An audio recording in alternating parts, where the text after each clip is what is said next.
David, imagine trying to get to your family while they're dealing with those devastating floods, but there's no way to get there. For one Ringgold man with family in Houston, it's a reality. News Channel 9's ALYSSA SPIRATO joins us now with what he's now doing to try and get back home. ALYSSA.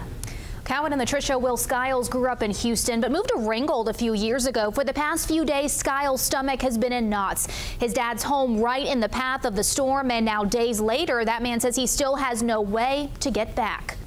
Texas pride runs deep in Will Skiles' blood, a Houston native now living in Ringgold. You feel very helpless, being here and seeing everything going on there. Helpless because his father, Douglas Skiles, still lives there, his home in the direct path of Tropical Storm Harvey. My dad sends me pictures and it's like a sunny day in Houston, but if you walk out to the end of his street and look up the street, that's where, the highways have turned into boat thoroughfares. Leaving Douglas stuck inside his home. Seeing that really hit home and what that could have turned out for me. That neighborhood near the Barker Reservoir where the homes were and are still underwater.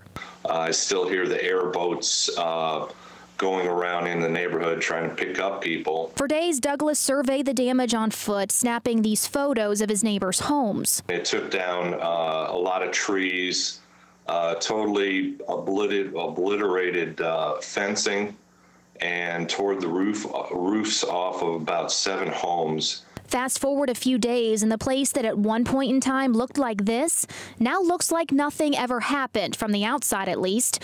And back at home, it's me looking at home through a camera lens, and it's hard just not being there myself. I have a bunch of water. I have 30 cases back here. Will is willing to do whatever it takes to get back there and help his friends with some who are now left with nothing.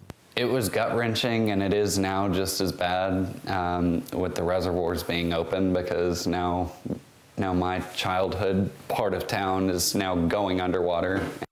His father and his father's home are okay in Houston. Will says he's taken several classes at the Red Cross already, but says from what he's been told, the crews already out there are in a holding pattern because the areas they really need to get to are too tough to get. Calvin. Thanks, ALYSSA. Will Skiles says he's made 2 trips to drop off donations for Harvey victims, and he plans to make